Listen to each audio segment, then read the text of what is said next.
Pessoal, a entalpia, como a gente viu, é a variação de energia, ou seja, quanto foi absorvido ou liberado numa reação química.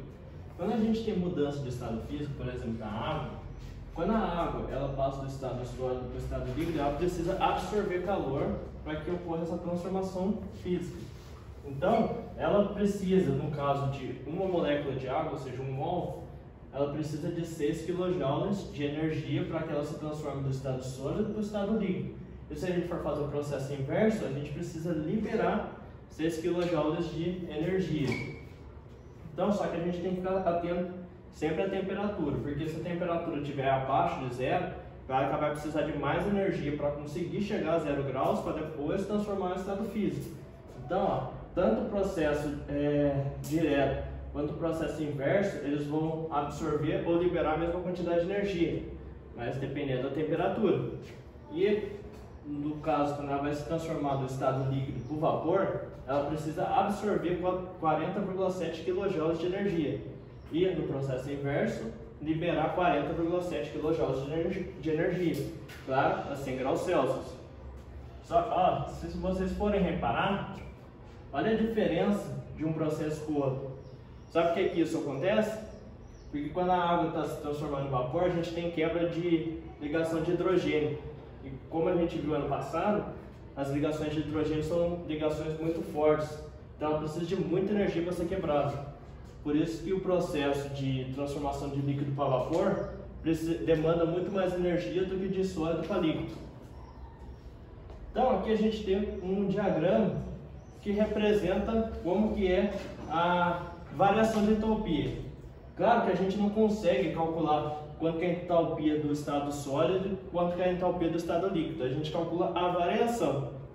Então, em cima a gente coloca o que tem, coloca arbitrariamente, né, um e coloca o outro. Então, quando a gente tem a variação de um para o outro, se a gente tem, no caso, a absorção de energia do estado sólido para o líquido, o sólido fica embaixo, o líquido fica em cima. Se caso fosse do vapor para o líquido, o vapor ficava em cima e o líquido embaixo. A gente teria uma setinha para baixo porque a variação é negativa. Então, a entalpia de uma reação, ela pode ser positiva e pode ser negativa. Como que a gente calcula? A gente calcula produto menos o reagente. Só que assim, ó, a gente não consegue, como eu falei para vocês, calcular quanto que tem de entalpia numa substância e quanto tem no outro. A gente calcula a variação. Isso daqui é uma fórmula geral da variação de entalpia, mas o valor que a gente consegue é o valor da variação, que é o que a gente consegue medir. Lembra quando a gente faz a reação, a temperatura muda para cima ou para baixo? Então é assim que a gente calcula a variação de entalpia, pela variação da temperatura da reação química. Então, na combustão, por exemplo, a combustão é sempre um processo exotérmico, ou seja, libera calor.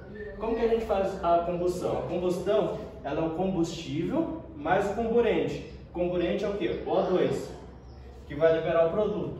Então, sempre quando a gente bater o olho numa reação e ver algo mais O2, a gente está tendo uma reação de combustão, que vai liberar CO2 mais água. Claro que isso daqui não é o caso absoluto, a gente vai ter liberação de CO mais H2O e de C mais H2O.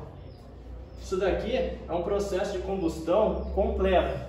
Quando a gente olhar na chama do gás e a chama estiver azul, ele vai estar liberando isso daqui, que é uma combustão completa. Se a chama estiver amarelada, a combustão é incompleta.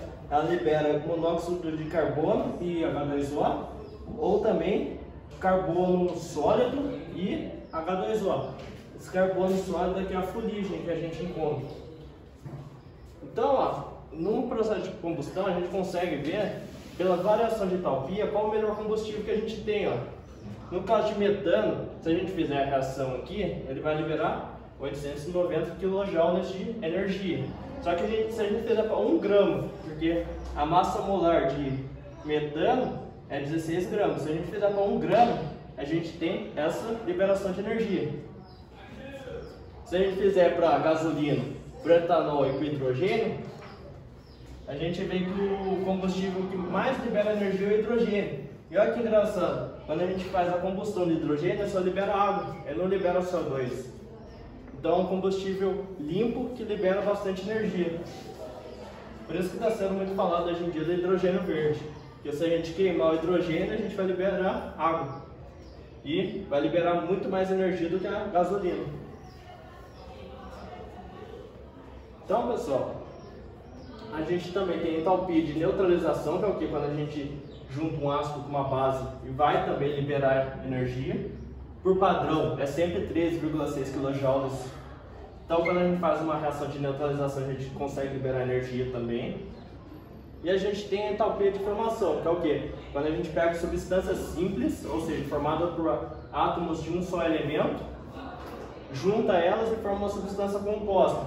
No caso, se a gente juntar H2 com O2, a gente vai formar uma substância composta que é a água, formada por hidrogênio e oxigênio. A variação da entalpia é a entalpia de formação, ou seja, como por padrão a gente define que a substância simples formada por um elemento só tem uma entalpia zero, então a variação de entalpia vai ser a mesma entalpia da substância composta. A gente define isso por padrão. Então uma coisa que a gente tem que ficar sempre atento na entalpia é o que? O estado físico. Aí é bom sempre a gente identificar na reação qual o estado físico que a gente está lidando, porque a energia varia.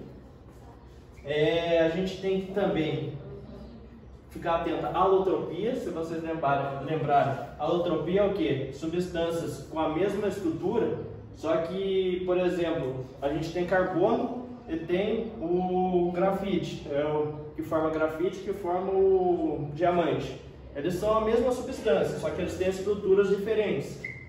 Isso também interfere na entalpia. A gente tem pressão, que também pode interferir, temperatura e número de mols. Que nem aqui da água, a gente fez foi para 1 mol. Se a gente fosse para 2 mols, a gente precisaria do dobro de energia. Ficou claro? Então a entalpia é a variação da energia. Então a gente não consegue calcular diretamente, a gente calcula a variação. A variação a gente calcula pela variação da temperatura. A gente tem a variação de temperatura, a gente joga naquela fórmula do Quincamacete e a gente acha a entalpia.